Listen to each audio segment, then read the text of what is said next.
Hello everyone, నేను మీ కోనసీమ అమ్మాయి Satyagowri. Welcome to Satyagowri vlogs. అందరూ ఎలా ఉన్నారు? మేమైతే చాలా బాగున్నాం అండి. గైస్, మీరు కానీ మా ఛానల్ ఫస్ట్ టైం విజిట్ చేస్తున్నారు అంటే వెంటనే నా ఛానల్ సత్యగౌరి వ్లాగ్స్ని సబ్స్క్రైబ్ చేసుకోండి. అండ్ అలాగే కిందన్న బెల్ ఐకాన్ కూడా వెంటనే యాక్టివేట్ చేసుకోండి గైస్. అండ్ అలాగే గాయస్, నేనైతే ఒక మంచి వ్లాగ్తో మీ ముందుకైతే వచ్చేసాను అనమాట. ఆ వ్లాగ్ ఏంటి అంటే మన గోదావరి నదీ తీరంలో మన కోనసీమలో ఉన్న శ్రీ వాడపల్లి వెంకటేశ్వర స్వామి టెంపుల్కి అయితే నేను వచ్చేసానండి. ఈరోజు బ్లాగ్లో మాకు శ్రీ వాడపల్లి వెంకటేశ్వర స్వామి దర్శనం ఎలా జరిగింది, టెంపుల్ యొక్క ప్రత్యేకత, హిస్టరీ, ఫెసిలిటీస్ అన్నీ కూడా నేను మీకైతే ఈరోజు వ్లాగ్లో చూపించబోతున్నానండి. ఆన్ ఏ హై లెవెల్ మనకి సాధారణంగా కనిపించే వెంకటేశ్వర స్వామి కంటే ఇక్కడ వెంకటేశ్వర స్వామి కొంచెం డిఫరెంట్గా అయితే ఉంటారు. So difference in the sense ఏంటి అంటే ఇక్కడ వెంకటేశ్వర స్వామి ఒక చేతితో గద పట్టుకొని ఎర్ర చందనమూర్తిగా మనకి దర్శనం అనేది ఇవ్వడం జరుగుతుందండి. నేనైతే ఒక 10 ఇయర్స్ బ్యాక్ ఈ టెంపుల్కి అయితే రావడం జరిగిందండి. నేను నూజివీడు ట్రిపుల్ ఐటీలో ఉన్నప్పుడు మేబీ ఇంటర్ ఫస్ట్ ఇయర్ చదివే టైంలో అనుకుంటా మేమైతే వచ్చాము, ఫ్యామిలీ అందరం కూడా. నేను, డాడీ, అన్నయ్య, అమ్మ అండ్ అలాగే మా అమ్మమ్మని తీసుకుని వచ్చామన్నమాట. డైరెక్ట్ కార్లో వచ్చేసాం మేమైతే. సో మా అమ్మమ్మ గారిని కూడా తీసుకురావడం అయితే జరిగింది. నాకైతే చాలా అప్పుడు పిక్స్ చూస్తే ఇప్పుడు ఇంత డెవలప్మెంట్ ఉందా అని అయితే అనిపిస్తుంది. టెంపుల్ అయితే చాలా మారిపోయిందండి. సో నాకైతే ఫస్ట్ టైం చూసినట్టు అనిపించింది అనమాట వాడపల్లి వెంకటేశ్వర స్వామి టెంపుల్. సో లాస్ట్ టైం నేను వచ్చిన దానికి ఇప్పటికీ అయితే చాలా డెవలప్మెంట్ అనేది కనిపిస్తుంది అనమాట. యాజ్ యూజువల్ మేమైతే ఈరోజు ట్రావెల్ అనేది బస్సులో చేస్తున్నామండి. ఎందుకంటే మనకి ఫ్రీ బస్ ఫెసిలిటీ అనేది ఉంది కదా, శ్రీ శక్తి. సో మన సీఎం చంద్రబాబు నాయుడు గారు శ్రీ శక్తి ఫెసిలిటీ అనేది మనకి ఇచ్చారు కాబట్టి మేమైతే ఫ్రీ బస్లోనే ఇవాళ ట్రావెల్ చేస్తున్నాము. సో డిఫరెంట్ ట్రావెల్ ఆప్షన్స్ అనేవి మీకు ఉంటాయండి.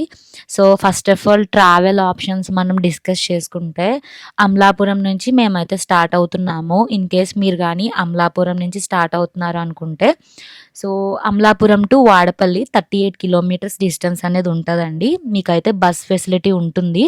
సో ఇప్పుడైతే మేమైతే అమలాపురం వెళ్ళిపోయాము. అమలాపురం టు రావులపాలెం బస్ అనేది మనం తీసుకోవాల్సి ఉంటుంది. డైరెక్ట్ బస్ అయితే ఓన్లీ సాటర్డే మాత్రమే అవైలబుల్గా ఉంటుందండి అమలాపురం టు వాడపల్లి.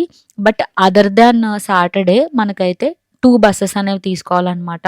అమలాపురం టు రావులపాలెం ఒకటి, రావులపాలెం టు వాడపల్లి బస్ అనేది తీసుకోవాల్సి ఉంటుంది. మేమైతే బుధవారం వెళ్తున్నాము, వెన్స్డే అనేది వెళ్తున్నాము.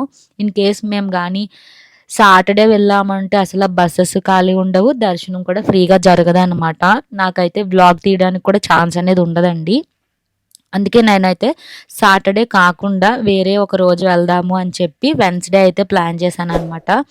మీరు కూడా బాగా వ్యూ ఎంజాయ్ చేయాలి, టెంపుల్ బాగా చూడాలి అనుకునే అయితే సో సాటర్డే కాకుండా మీరైతే అదర్ దాన్ సాటర్డే వేరే డే ప్లాన్ చేసుకుని వెళ్ళండి. సో మీరైతే టెంపుల్ బాగా చూడొచ్చు. అన్న ప్రసాదం కానీ దర్శనం కానీ అన్నీ కూడా మీకు టైం టు టైం జరిగిపోతాయి. ఎక్కువ టైం వెయిట్ చేయాల్సిన పని కూడా ఉండదు. ఇన్ కేస్ మీరు కానీ సాటర్డే వచ్చుంటే సాటర్డే మొక్కు తీర్చుకునే వాళ్ళు వస్తారు, 7 శనివారాల వ్రతం చేసుకునే వాళ్ళు వస్తారు. సో ఎక్కువ మంది భక్తులు వచ్చే ఛాన్స్ ఉంటుంది కాబట్టి so Saturday is not preferable అనమాట. సో నార్మల్గా దర్శనం చేసుకుని రావాలి అనుకునే వాళ్ళకైతే ఏ రోజైనా చేసుకోవచ్చు అదర్ దెన్ సాటర్డే. పర్లేదు, మాకు టైం ఉంది, మేము సాటర్డే కూడా విజిట్ చేయొచ్చు, మాకు టైం ఉంది, ఎంత క్రౌడ్ ఉన్నా పర్వాలేదు అనుకుంటే మీరైతే నార్మల్గా సాటర్డే కూడా విజిట్ చేయొచ్చండి. సో ఫైనల్గా మేమైతే అమలాపురం టు రావులపాలెం బస్ అనేది తీసుకున్నాం అనమాట. ఇది వచ్చేసి అంబాజీపేట, మురముల్ల, ఆవిడి, కొత్తపేట, రావులపాలెం ఈ రూట్లో మనకైతే వెళ్తుంది అన్నమాట. సో నేనైతే నేచర్ కూడా నీట్గా రికార్డ్ చేశానండి. నేను ఎప్పుడు కూడా విండో సీటే తీసుకుంటాను బస్సులో, సరదాగా అన్ని రికార్డ్ చేయడానికి, నేచర్ చూడడానికి ఉంటుందని. సో ఈవెన్ దో నేను కోనసీమలో పుట్టి పెరిగినా కూడా నాకైతే ఈ నేచర్ ఎంత చూసినా బోర్గా అనిపించదు అనమాట. సో అలా చూస్తూ ఉంటాను, ఎంజాయ్ చేస్తూ ఉంటాను. అండ్ నేనైతే జర్నీ మొత్తం రికార్డ్ చేశానండి అమలాపురం టు రావులపాలెం. అండ్ అలాగే Ravulapalem to Vadapalli. So once మనం టెంపుల్ రీచ్ అయ్యే వరకు కూడా ఒకసారి స్థల పురాణము, గుడి చరిత్ర అయితే హై లెవెల్‌లో ఒకసారి తెలుసుకుందాము. సో పూర్వం సనక సనంద మహర్షి అనేవారు ఉండేవారనమాట.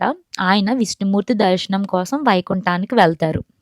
సో అప్పుడు సనక సనంద మహర్షి సో విష్ణుమూర్తితో ఇలా మాట్లాడతారనమాట. సో ఓ స్వామి, రాబోయేది కలియుగము. ఈ కలియుగంలో మానవులు దైవారాధన మర్చిపోయి డబ్బు సంపాదనలో ఎక్కువ దృష్టి సాగిస్తూ ఉంటారు. అండ్ అలాగే దీని వలన భూలోకంలో పాపాలు ఎక్కువ పెరిగిపోతాయి. అలాగే మనుషులనేవారు చింతనలతో, వ్యాధులతో బాధపడుతూ ఉంటారు. అలాగే పెద్దల పట్ల భక్తి గౌరవాలు ఎక్కువ చూపించరు అని చెప్పి మహావిష్ణువుకి చెప్పుకొని సనక సనంద మహర్షి బాధపడతారనమాట. అప్పుడు విష్ణుమూర్తి ఇలా అంటారనమాట. సో భూలోక వాసుల పాప పుణ్యాల కోసం వచ్చే కలియుగంలో 4 చోట్ల నేను వెలుస్తాను. 3 చోట్ల శిలా విగ్రహం రూపంలో, మరొక చోట ఎర్ర చందనం రూపంలో వెలుస్తాను అని చెప్పారనమాట. అదే మన గౌతమి నదీ తీరంలో ఉన్న నౌకాపురం అయిన వాడపల్లి. వాడపల్లిని నౌకాపురం అని కూడా పిలుస్తారండి. సో పూర్వం ఈ వాడపల్లిని నౌకాపురం అని పిలిచేవారనమాట. నౌక అంటే వాడ.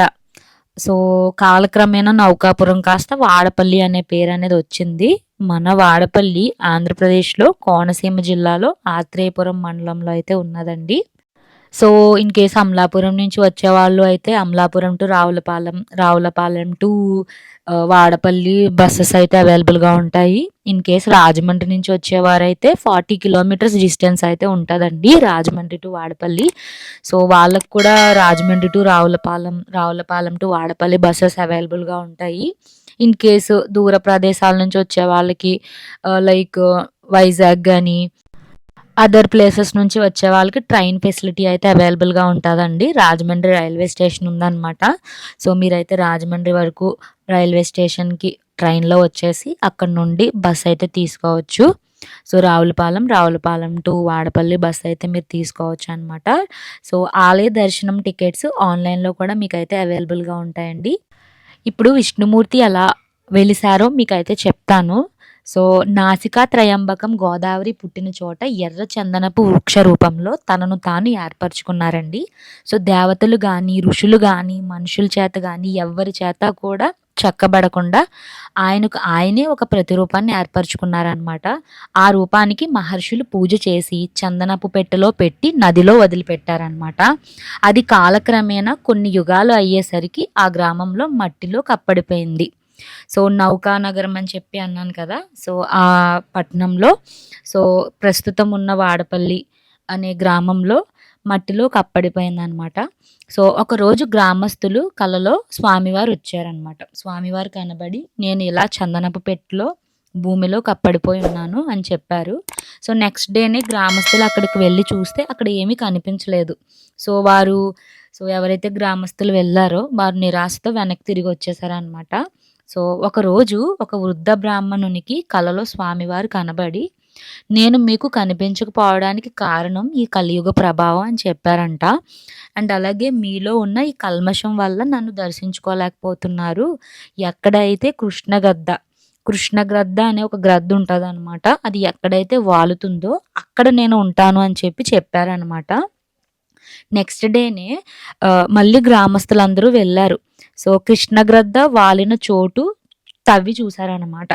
సో అక్కడ ఒక చందనపు పెట్టె అనేది గ్రామస్తులందరికీ కనబడింది. ఆ పెట్టె తెరిచి చూస్తే శంకు చక్ర గదలతో వెంకటేశ్వర స్వామి, లక్ష్మీదేవితో పాటుగా దర్శనం ఇచ్చారనమాట.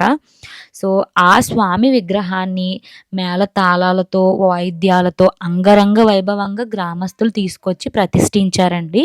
సో పూర్వం ఈ గ్రామం గోదావరి తాకేలా క్రిందకు ఉండేదన్నమాట. ఇప్పుడైతే పైకున్నది. బట్ అప్పుడైతే గోదావరి ఇన్ కేస్ ఏమైనా వరదలు వస్తే గ్రామం అంతా మునిగిపోయేలా ఉండేదన్నమాట. సో ఆ టైంలో ఏమైనా గోదావరి పొంగితే ఆలయంతో పాటు గ్రామం కూడా మునిగిపోయేదన్నమాట. ప్రస్తుతం ఉన్న టెంపుల్ అయితే ఒక వ్యాపారి అయితే నిర్మించారండి. అది కూడా నేను మీకు అయితే నెక్స్ట్ టెంపుల్ చూపించేటప్పుడు మీకు ఎక్స్ప్లెయిన్ చేస్తాను. టెంపుల్లో అన్నీ కూడా అసలు టెంపుల్ హిస్టరీ ఏంటి, అసలు ఏం జరిగింది, వెనకున్న ఆంతర్యము అన్నీ గూడా ఎక్కడికక్కడే మనకి బ్యానర్స్‌లా టెంపుల్‌లో పెట్టారనమాట. మీరు బ్యానర్స్ చూస్తేనే మీకు అర్థమైపోతది. సో, మనమైతే వాడపల్లి రీచ్ అయిపోయామండి. వాడపల్లి బస్ స్టాండ్ అనమాట ఇది. అక్కడ పెద్ద పార్కింగ్ ప్లేస్ అయితే ఇచ్చారు. సో, మొత్తం వెహికల్స్ అన్నీ కూడా మీరైతే ఇక్కడ పెట్టుకోవచ్చు. చూసారా కార్స్‌కి, బైక్స్‌కి అన్నిటికి కూడా సెపరేట్‌గా మనకైతే పార్కింగ్ ప్లేస్ అనేది ఇచ్చారండి. సో, ఇదొచ్చేసి వాడపల్లి బస్ స్టాండ్ అనమాట.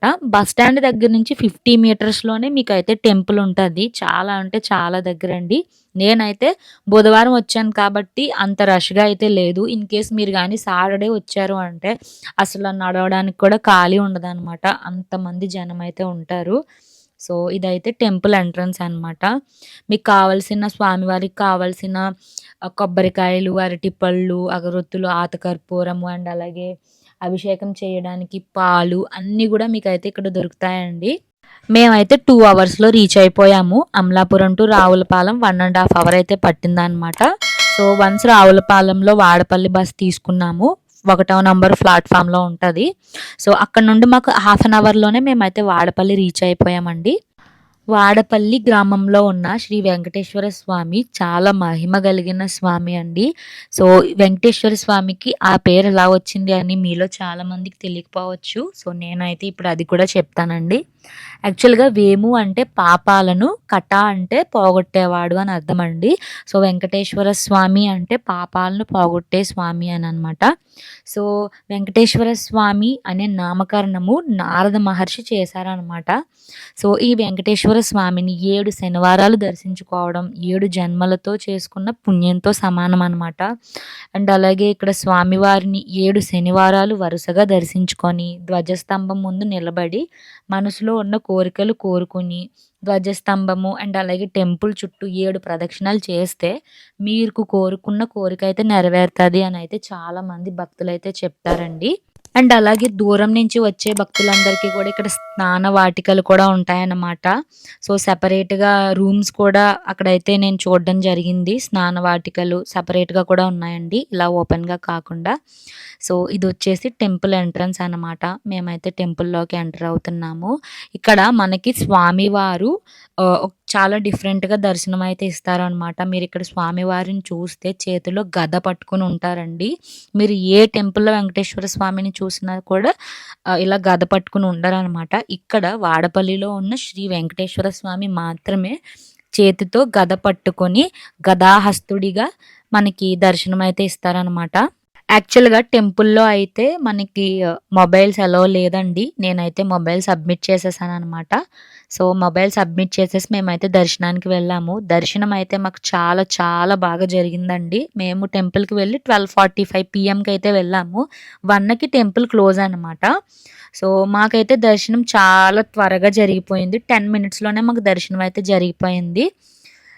అండ్ అలాగే వన్స్ టెంపుల్ దర్శనం అయిపోయిన తర్వాత టెంపుల్ బయట మొబైల్స్ కలెక్ట్ చేసుకునేది ఉంటది. మాకు టోకెన్ అయితే ఇచ్చారండి. సో, ఆ టోకెన్ అయితే దగ్గర పెట్టుకొని వన్స్ దర్శనం కంప్లీట్ అయిన తర్వాత టెంపుల్ బయటకి వెళ్ళి నేను మొబైల్స్ అయితే కలెక్ట్ చేసుకున్నాము.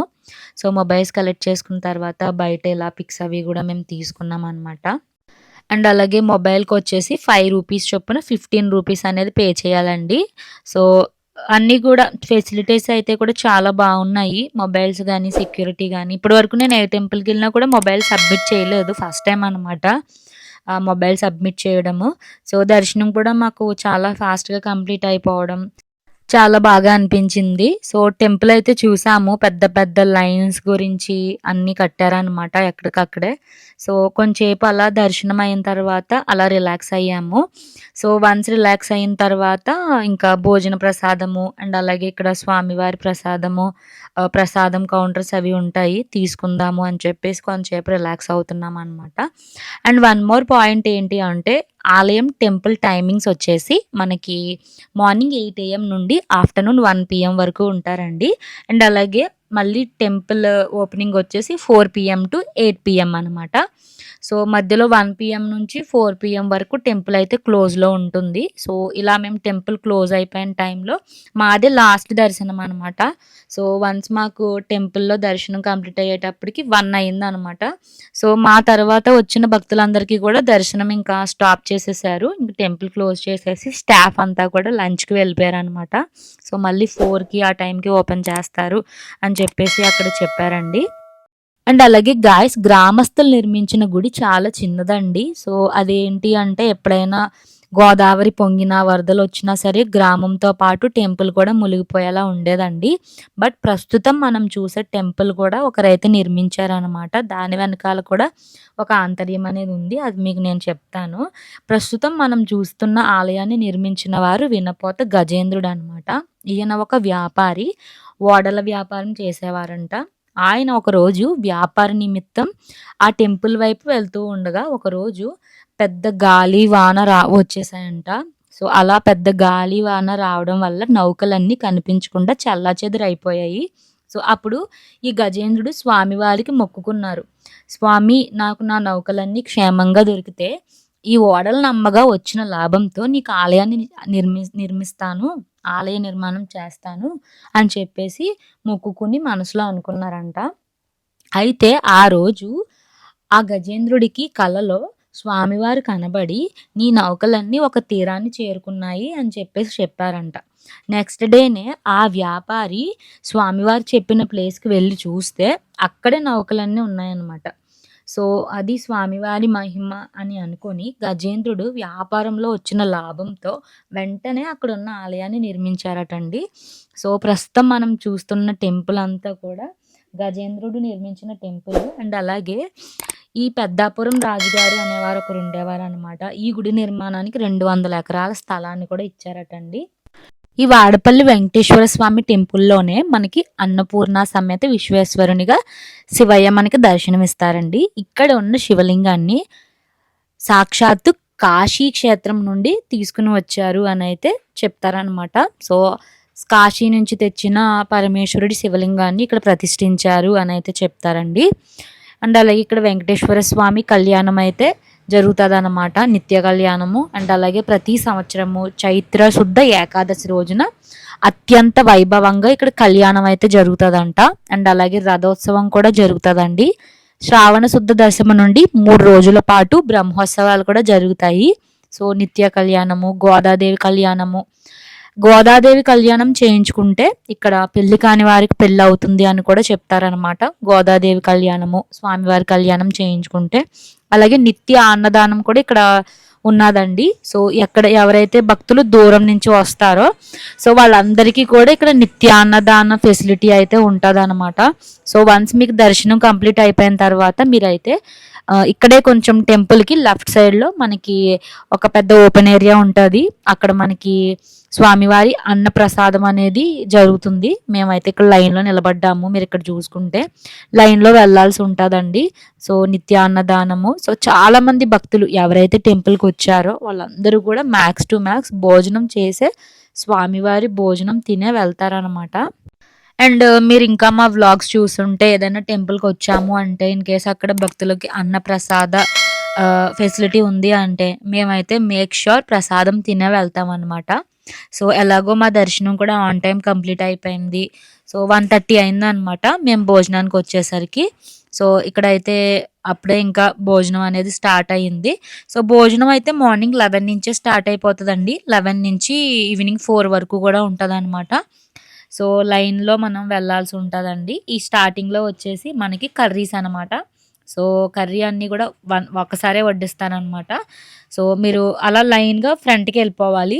వన్స్ ఫ్రంట్కి వెళ్ళాక ఇంకా బ్యాక్ రాకూడదు అనమాట. ఇక్కడ నీట్గా స్టీల్ ప్లేట్లో మనకి అరిటాకు వేసి నీట్గా పెట్టేస్తున్నారనమాట. ఒక విధంగా దేవుని కార్యక్రమాలకి సేవ చేయడం కూడా చాలా అదృష్టం అని అయితే నేను చెప్తానండి. సో నాకైతే చాలా ఇష్టం అనమాట. సో ఇలా దేవుని టెంపుల్స్ విజిట్ చేయడము, ఇలాంటి డివోషనల్ యాక్టివిటీస్లో పార్టిసిపేట్ చేయడం, అవి కూడా దేవుని సేవ చేసేవాళ్ళు వాళ్ళందరికీ కూడా నేను చాలా రెస్పెక్ట్ ఇస్తానన్నమాట. సో, మేము వచ్చిన రోజు అన్నప్రసాదంలో మాకైతే పప్పు వడ్డించారండి. ముద్దపప్పులా ఉంది. అండ్ అలాగే కర్రీ గూడా ఒకటి వడ్డించారు. అదొచ్చేసి దొండకాయ కర్రీ అనమాట. అండ్ అలాగే ఇంకొకటి టమాటా, నూపప్పు కలిపిన పచ్చడిలా చేశారనమాట. సో, వన్స్ ఇక్కడ మనం కర్రీస్ వడ్డించుకున్న తర్వాత ఇంకా అక్కడ ఓపెన్ ఏరియా అనేది ఉంది కదా! అక్కడ అంతా కూడా భక్తులందరూ కూర్చొని భోంచేస్తున్నారనమాట. ఇక్కడేంటి అంటే ప్రాపర్‌గా సిట్టింగ్ అనేది లేదండి. జస్ట్ ఒక ఓపెన్ ఏరియా ఉండి అక్కడ కౌంటర్స్‌లా పెట్టేశారనమాట. రైసు, సాంబారు అండ్ అలాగే మజ్జిగ కౌంటర్స్‌లా పెట్టేశారు. సో, మీరేంటి అంటే వెళ్లి వడ్డించుకొని గ్రూప్స్‌లాగా రౌండ్‌గా కూర్చొని తింటున్నారనమాట. ఎవరికి వాళ్ళే. సో, మేము కూడా ఇక్కడ వెళ్ళాము. వెళ్ళి రైస్ అది కూడా పెట్టించుకున్నాము. సో, చాలా కౌంటర్స్ అయితే ఉన్నాయి. యాక్చువల్‌గా ఈరోజు బుధవారం అనమాట. బుధవారమే ఇంత రష్‌గా ఉంది అంటే మీరు ఊహించుకోవచ్చు సాటర్‌డే ఎంత ఫుల్‌గా ఉంటదో. సో, యాక్చువల్‌గా అయితే సరిపోదంట. అసలు ఇక్కడ ప్లేస్ అంతా కూడా సరిపోదంట. ఈవెన్ నిలబడ్డానికి కూడా ఖాళీ ఉండదంట. సో, మా దివ్య వాళ్ళు లాస్ట్ టైము సాటర్‌డే వచ్చారండి. యాక్చువల్‌గా బసెస్ ఖాళీ లేవు. టెంపుల్‌లో దర్శనం కూడా లేట్ అయిపోయింది. లంచ్ కూడా లేట్ అయింది. లేట్ అయినా కూడా భక్తులు చాలా ఎక్కువ మందొచ్చారు. రష్‌గా ఉందంట. నిలబడడానికి కూడా ప్లేస్ లేదు అని చెప్పిందనమాట. సో, మేమైతే మంచి పని చేశాము బుధవారం వచ్చి. సో, రైస్ కూడా వడ్డించుకున్నాము. ఇక్కడ ఎంత కావాలో అంత రైస్ కూడా పెడతారండి నీట్‌గా. మేమైతే ఇంకా ఒక చోట కూర్చుని ఇంకా భోజనం చేయడం స్టార్ట్ చేశామనమాట. సో, చూసారా ఇదొచ్చేసి నా ప్లేట్. సో, వాటర్ అవన్నీ తెచ్చుకొని మేమైతే భోజనం చేస్తున్నాము. సో, చాలా బాగా అనిపించింది. ఇలా దూరం నుంచి వచ్చి టెంపుల్ దర్శనం చేసుకొని అండ్ అలాగే ఇలా స్వామివారి అన్నప్రసాదం తినటం చాలా సరదాగా అనిపించింది. సో, ఇదొచ్చేసి మా లేడీస్ ట్రిప్ అనమాట శ్రీశక్తి. సో, వన్స్ మా భోజనం అన్నీ కంప్లీట్ అయిపోయిన తర్వాత స్వామివారి లడ్డూ ప్రసాదం తీసుకోవడానికి ప్రసాదం కౌంటర్ దగ్గరకొచ్చామనమాట. ఇక్కడ లడ్డు అండ్ అలాగే పులిహోర ఉంటది. లడ్డు వచ్చేసి 15 రూపీస్ అండి. అండ్ అలాగే పులిహోర పొట్లం వచ్చేసి 10 రూపీస్ అనమాట. నేను 2 లడ్డూస్, 3 పులిహోర పొట్లం ప్యాకెట్స్ తీసుకున్నాను. సో, జర్నీలో వెళ్ళేటప్పుడు కూడా తినొచ్చు అని చెప్పేసి మేమైతే ఇవి తీసుకున్నామనమాట. పులిహోర 3 తీసుకున్నాను. సో, చాలా బావుంది. స్వామివారి లడ్డూ ప్రసాదం కూడా మేము టేస్ట్ చేసాము. చాలా అంటే చాలా బావుంది. పులిహోర కూడా ఆవ పెట్టి వండిన పులిహోర అనమాట. సో, సక్సెస్‌ఫుల్‌గా మేమైతే స్వామివారి దర్శనం కంప్లీట్ చేశాము. అన్నప్రసాదం కూడా స్వీకరించాము. ప్రసాదాలు కూడా తీసుకున్నాము.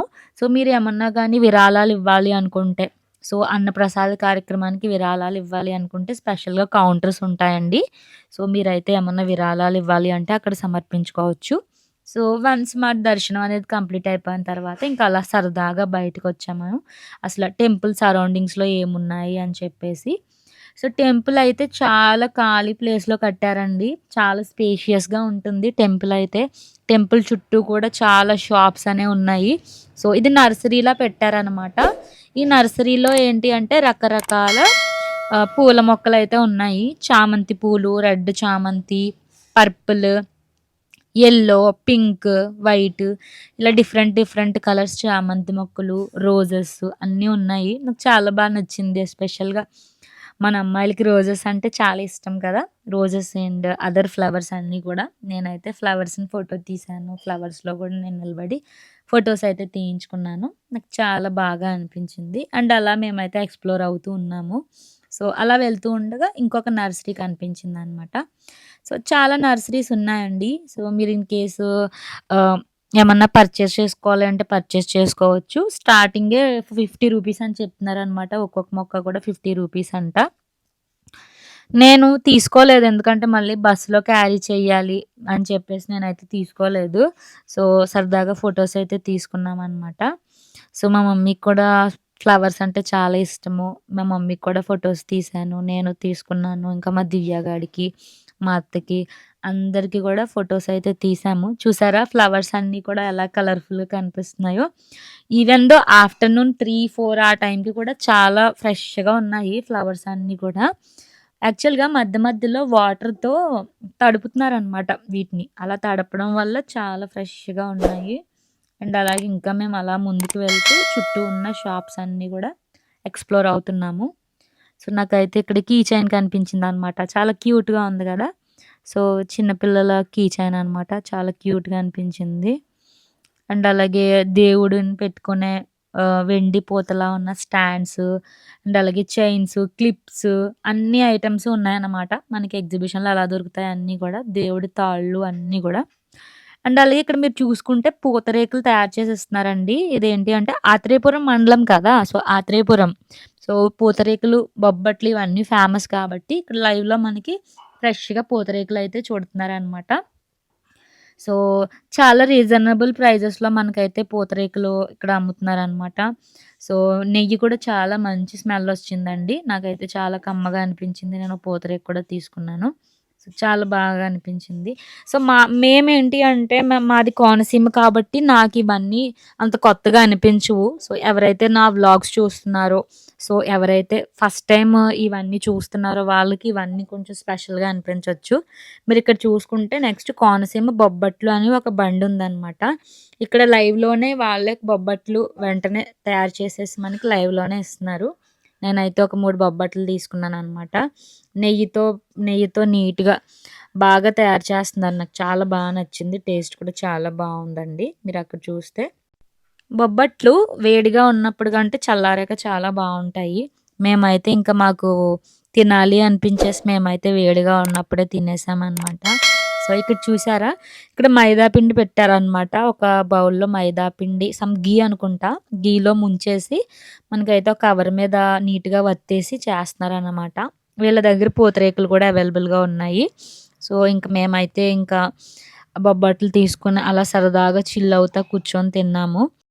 సో, మీరిక్కడ చూసుకుంటే ఈవినింగ్ 4:30 అయిందనమాట టైమయితే. చూసారా? యాక్చువల్‌గా ఈ టైంలో దర్శనం అనేది క్లోజ్ అనమాట. 4:30 ఆ టైంకి టెంపుల్ ఓపెన్ చేస్తారు కాబట్టి, టెంపుల్ ఓపెన్ చేసిన టైంలో ఎక్కువ మంది క్రౌడ్ అనేది ఉంటదండి. సో, మేము ఇంకా రిటర్న్ స్టార్ట్ అయిపోయాము. ఇంకా రిటర్న్ స్టార్ట్ అయిపోయినప్పుడు అంత క్రౌడ్ అయితే ఏమీ లేదు. సో, మేమైతే చాలా హ్యాపీ. మేము అనుకున్న దానికంటే త్వరగానే రీచ్ అయ్యాము మార్నింగు. అండ్ అలాగే దర్శనం కూడా చాలా బాగా జరిగింది. సో, బసెస్ కూడా నీట్‌గానే ఉన్నాయి. ఏదో క్రౌడ్‌గా కూర్చోవడానికి ఇబ్బందిగా అలా అయితే ఏమీ లేదు. చాలా చక్కగా మేమైతే వచ్చాము. సో, ఫైనల్‌గా మేమైతే రిటర్న్ స్టార్ట్ అయిపోయామండి. సో, రిటర్న్ స్టార్ట్ అయ్యేటప్పుడు కూడా సరదాగా నేచర్ అన్నీ కూడా నేనైతే రికార్డ్ చేశాను. సో, ఇప్పుడేంటి అంటే డిసెంబర్ నెల కాబట్టి పంట పొలాలు కోతలైతే అయిపోయినాయండి. సో, నెక్స్ట్ సీజన్‌కి నారుమడి అయితే వేశారనమాట. సో, నాట్లయితే వేయడం జరుగుతుంది. నెక్స్ట్ మనకి పంట అంటే మార్చ్, ఏప్రిల్ ఆ టైంలో మనకి నెక్స్ట్ పంట అనేది వస్తది. సో, ప్రస్తుతం అయితే కోతలయిపోయినాయి కాబట్టి పంట పొలాలనేవి అంత అందంగా లేవనమాట. సో, ఇంక మేమైతే రిటర్న్ స్టార్ట్ అయిపోయాము. సేమ్ ఎలా అయితే వచ్చామో అలాగే వాడపల్లి టు రావులపాలెం, రావులపాలెం టు అమలాపురం మేమైతే బసెస్ అయితే ఎక్కేసామనమాట. గైస్ మీకైతే నా వ్లాగ్ చాలా బాగా నచ్చింది అనైతే నేను అనుకుంటున్నాను. స్వామివారి దర్శనం మీరు వయా నా వీడియో అయితే చేసుకున్నారు అనైతే నేను అనుకుంటున్నాను. సో, మీకు గానీ నా వీడియో నచ్చినట్లయితే నా వీడియోని లైక్ చేయండి, షేర్ చేయండి. అండ్ అలాగే నా ఛానల్ సత్యగౌరి వ్లాగ్స్‌ని వెంటనే సబ్స్క్రైబ్ చేసుకోండి. అండ్ అలాగే కిందన్న బెల్ ఐకాన్ కూడా యాక్టివేట్ చేసుకోండి గైస్. సో, మీరు అలా యాక్టివేట్ చేసుకుంటేనే నా వీడియోస్ రిలేటెడ్ ఇన్ఫర్మేషన్ అనేది మీకు వస్తది. నోటిఫికేషన్స్ అన్నీ మీకు వస్తాయి. ఏ వీడియో కూడా మిస్ అవ్వకుండా ఈవెన్ షార్ట్స్ అన్ని వీడియోస్ కూడా మీరు వాచ్ చేసే ఛాన్స్ అనేది ఉంటదనమాట. సో, ఇదన్నమాట ఈరోజు వీడియో. నెక్స్ట్ కూడా ఇలాంటి మంచి మంచి వీడియోస్‌తో మీ ముందుకైతే వచ్చేస్తాను. మీ కమెంట్స్ గానీ, సజెషన్స్ గానీ ఏదున్నా కూడా మీరైతే నాకు కామెంట్ సెక్షన్‌లో తెలియజేయొచ్చండి. సో, మీ కమెంట్స్ అన్నీ కూడా నేను చదువుతాను. మీ కమెంట్స్ అన్నీ కూడా రిప్లై ఇవ్వడానికి నేనైతే ట్రై చేస్తాను. సో, గైస్ ఇంకైతే మనం వీడియో ఎండ్ చేసేద్దాము. Thank you for watching my video. Have a nice day. Bye bye.